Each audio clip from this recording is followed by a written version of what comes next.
that the stones used in building the Great Pyramid came from Tora, and Tora is a 25 mile to the east. For centuries, Stonehenge has stood in silence, a perfect circle of towering stones, weathered by time, studied by experts, and surrounded by questions no one could fully answer. But what if everything we thought we knew about it is wrong? Because just recently, scientists deployed advanced AI-powered 3D scanning technology beneath the surface, not just around Stonehenge, but deep into the Earth itself. And what they uncovered is sending shockwaves through the archaeological world. Hidden just beneath the soil, a massive ring of enormous pits, each one wide enough to swallow a house, each one placed with precision that defies primitive explanation. A perfect circle stretching over a mile, built over 4,000 years ago, and somehow completely invisible until now. But here's where it gets disturbing. The deeper the scans went, and the stranger it became. Patterns, structures, entire landscapes buried and forgotten, not just in England but across the planet. Civilizations we never recorded. Engineering we can't explain. Designs that suggest something far more advanced or far more intentional than history is willing to admit. And now one question refuses to go away. What were they really building? Before we expose what they found, hit like and subscribe, because some say even the truth about Stonehenge was never meant to be known. The giant pits nobody could explain. Right next to Stonehenge, there is a large Neolithic settlement called Durrington Walls. Archaeologists have known about it for years. People lived there, gathered there, held ceremonies there. Nothing unusual about that. But when scientists started scanning the ground around Durrington Walls more carefully using ground-penetrating radar and soil surveys, they began picking up something buried beneath the fields that made absolutely no sense. 14 massive pits arranged in a ring so geometrically precise it looked like something had drawn it with a compass. The first question was obvious. Could something natural have done this? They ruled out sinkholes, too organized, animal traps way too big, random chance far too deliberate. So they went to work. They drilled soil cores deep into the earth and analyzed what came back. Microscopic traces of ancient DNA, chemical analysis of the soil layers, and a technique called luminescence dating, which can tell you the exact last moment a grain of soil was exposed to sunlight. Yet every single test came back with the same conclusion. Humans made these pits around 2500 BCE on purpose. But here is the part that really gets you. These pits were not dug randomly over time. They were not the slow result of different people digging in different eras. They were planned, laid out, and executed as one single coordinated project. Which means that 4,000 years ago, before metal tools, before written language, before any mathematics we would recognize, a group of people looked at an open field and said, "We are going to carve a perfect circle into this ground, a circle more than a mile wide." And they did it. No GPS, no drones, no aerial view of any kind. Just ropes, wooden stakes, human memory, and a level of spatial thinking that honestly should not be possible for the era. Together, these pits make up what may be one of the largest prehistoric monuments ever built in Britain, larger in total area than Stonehenge itself. And for 4,000 years, it was completely invisible. Farmers plowed over it, tourists drove past it. Generations lived and died on top of it without a single clue. As for why it was built, archaeologists believe the pit circle marked a sacred boundary, a line separating ordinary land from spiritually charged space. Some researchers think it represented the border between the world of the living and the underworld. Others think it was simply a boundary marker for the massive ceremonial landscape of which Stonehenge is only one part. What nobody disputes is this: the people who built it were not simple. They were not primitive. They thought in geometry, in scale, in long-term vision, and they pulled it off. The buried cities in the Amazon. Now here is where the story gets global. Because the same pattern, massive ancient structures hiding in plain sight until modern technology finds them, keeps appearing all over the world. In the Amazon rainforest, researchers spent more than 20 years exploring on foot. 20 years of fieldwork in one of the most difficult environments on the planet.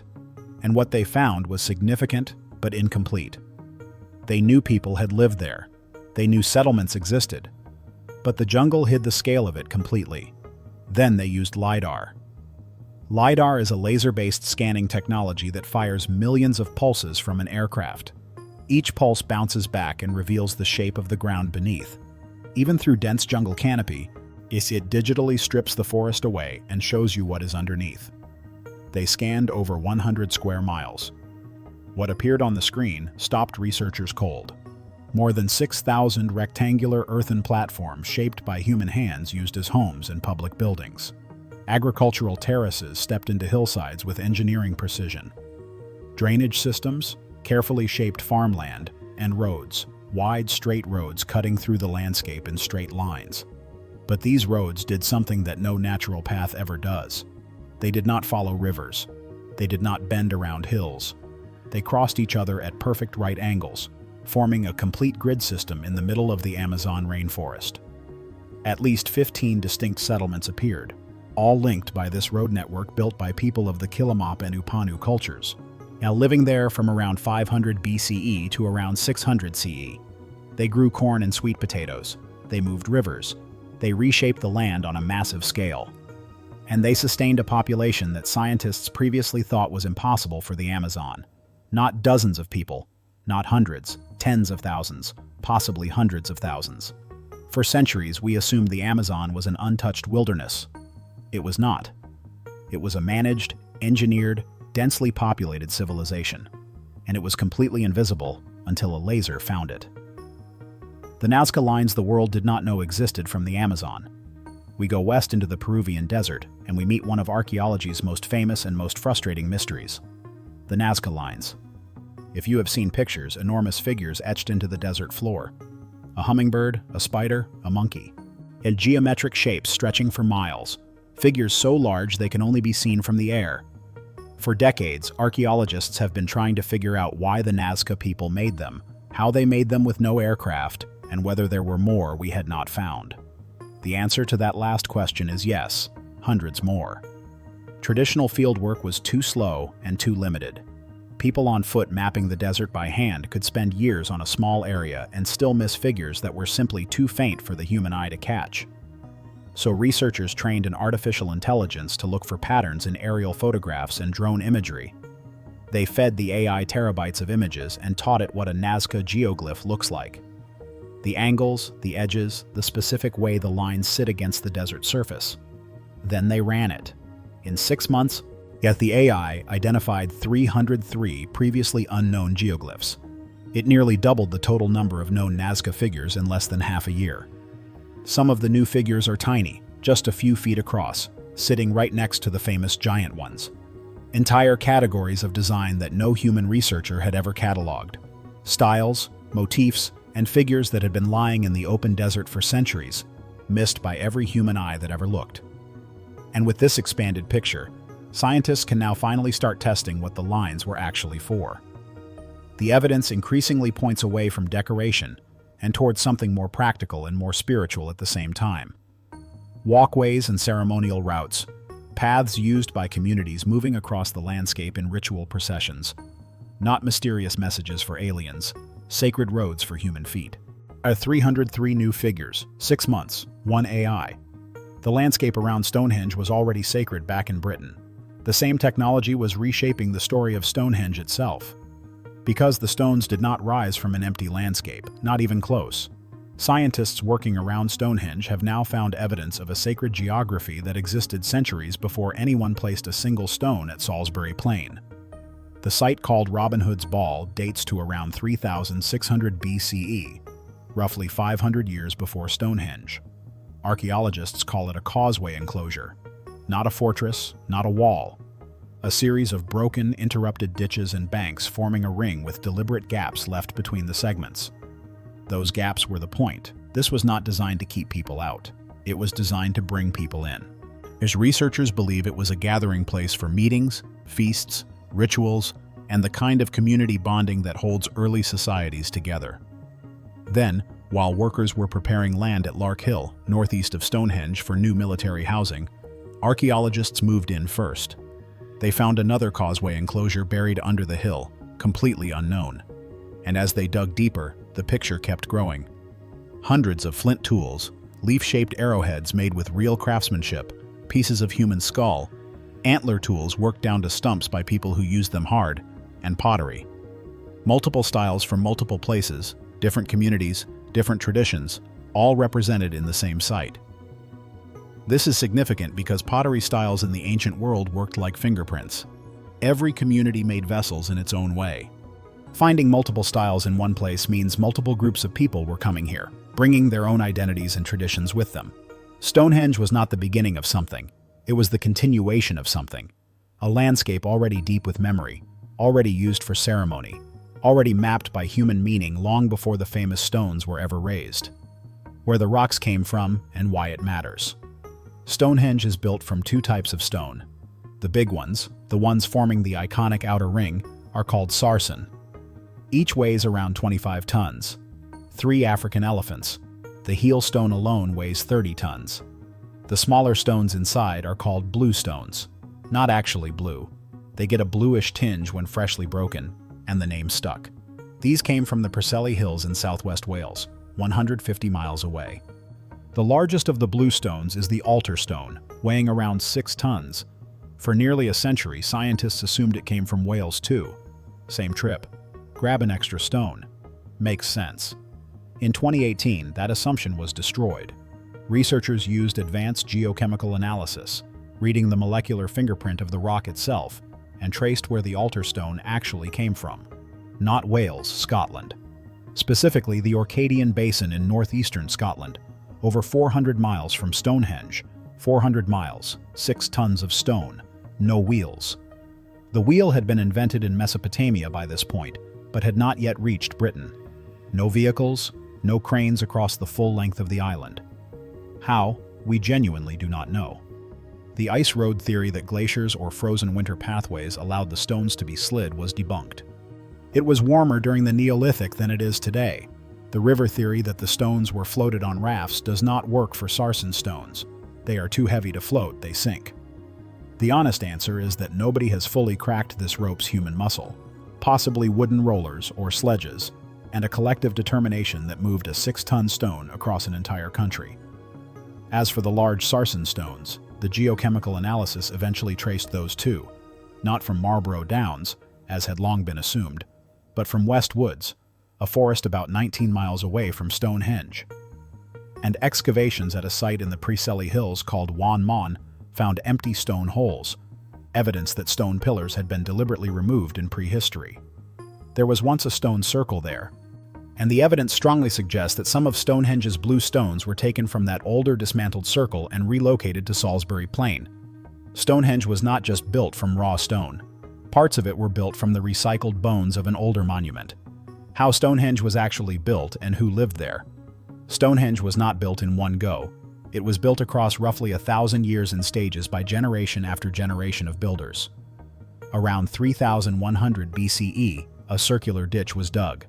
Wooden posts raised inside it. Cremation pits established.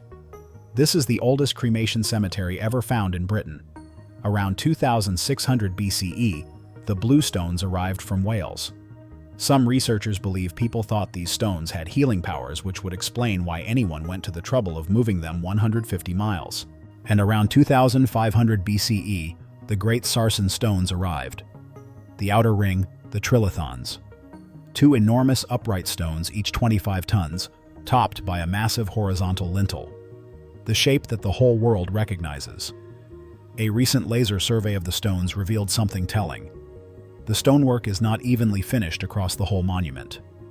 The northeast side facing the midsummer sunrise and the inner faces of the central trilithons were the most carefully and finely dressed. The builders were not just placing rocks, they were sculpting a space with specific intention and specific direction. Building Stonehenge required roughly 20 million man-hours of labor. The average human lifetime is around 700,000 hours. While one person working every hour of their entire life from birth to death would still need almost 29 generations of identical effort to complete the job. Accounting for the reality that people sleep, eat, and do other things, we are looking at around 57 generations of coordinated labor across more than 1,000 years. Those builders needed somewhere to live. Close to Stonehenge, archaeologists found one of the earliest known settlements in the area, a Mesolithic home dating back to around 4,300 BCE. Walls built around a large fallen tree trunk reinforced with flint. A cobblestone floor lining the pit left by the uprooted tree. A roof of animal hides. Heating was handled with real ingenuity. An indoor fire was too dangerous, but stones heated in an outdoor hearth could be brought inside where they radiated warmth safely through the night. And a heat storage system invented thousands of years before the radiator. At Durrington Walls, the village closer to Stonehenge, archaeologists found oval-shaped houses built on chalk foundations, white chalk walls that reflected firelight, wicker furniture, clay pots and jars, wooden beds centered around a hearth. Researchers recreated 4 of these houses using authentic materials: 20 tons of chalk, 5,000 hazel rods, 3 tons of straw. The houses are single-room structures about 16 feet on each side. They are brighter than you would expect, warmer than you would expect, and more carefully designed than you would expect. When someone baked the first loaf of bread in the recreation, and people tasted it, they were genuinely surprised. It was good. These were not primitive people scratching out survival. They were communities with craft, comfort, and culture, and they built one of the most extraordinary monuments in human history. The real reason Stonehenge was built. This is the part everyone wants to know. The solar calendar theory has always been the most popular, and the evidence is real. Stonehenge is precisely aligned with the movements of the sun. During the summer solstice, the sun rises directly in line with the heel stone, sending light straight into the heart of the monument. During the winter solstice, the setting sun aligns with the altar stone at the center. For people with no clocks and no calendars, the solstices were everything. They told you when to plant, when to harvest, when the hardest months were coming, when the warmth would return. Stonehenge tracked time on a cosmic scale. Some archaeologists also believe it was a healing center. Bluestone fragments have been found deliberately chipped away, souvenirs taken by people who believed the stone itself could cure illness. Bone analysis shows visitors came from all across Britain, and some were clearly unwell when they arrived. But the theory that has emerged most recently, and which the altar stone's Scottish origin makes compelling, goes deeper than all of that. Around 2500 BCE, Britain was changing fast. A new group of people was arriving. Scholars call them the Beaker people, named after a specific pottery style they used to bury their dead. They came from the regions of the Netherlands and Germany, and over time they brought about one of the most significant population replacements in British prehistory. The existing population had descendants of Neolithic farmers who had themselves arrived from the Middle East around 6,000 years earlier, found their world being fundamentally transformed. Researchers now believe that Stonehenge may have been a direct response to this pressure. The original inhabitants brought the altar stone all the way from Scotland, 400 miles specifically, because Scottish communities use recumbent stones like this one in their own sacred circles. By placing a Scottish stone at the heart of Stonehenge, the builders may have been sending a message across the whole island, a statement of unity, a call to every community in Britain, north, south, east, west, that this place belonged to all of them. In a time of division and displacement, Stonehenge may have been the most powerful political act possible. A monument that said, "We are one people. We are not going anywhere. This land remembers us." The altar stone lit by the midwinter setting sun, placed at the exact center of the monument aligned to the cosmos. It was not just an astronomical marker. It may have been a bridge between communities, between the living and the dead, between the present moment and the long memory of the land. Here is what every single one of these discoveries has in common. Every time new technology gets pointed at the ancient world, AI, LiDAR, luminescence dating, geochemical analysis, the same thing happens.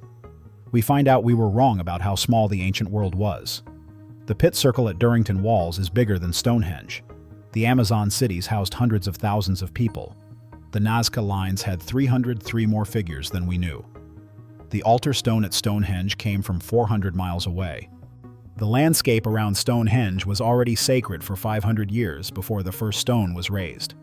Every time the technology gets better, the ancient world gets bigger.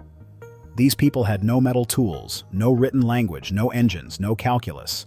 What they had was observation, patience, creativity, and something we often underestimate: shared meaning. A collective belief in something bigger than any one of them, strong enough to move mountains across an entire country and sustain a building project across 57 generations. The pits around Durrington Walls are still there right now, buried under the Wiltshire grass, just outside the fence line at Stonehenge. You could stand on them and not know, but now we know. And the more we find out, the clearer it becomes. These people were not so different from us. They worried. They celebrated. But they needed to belong. They wanted to be remembered.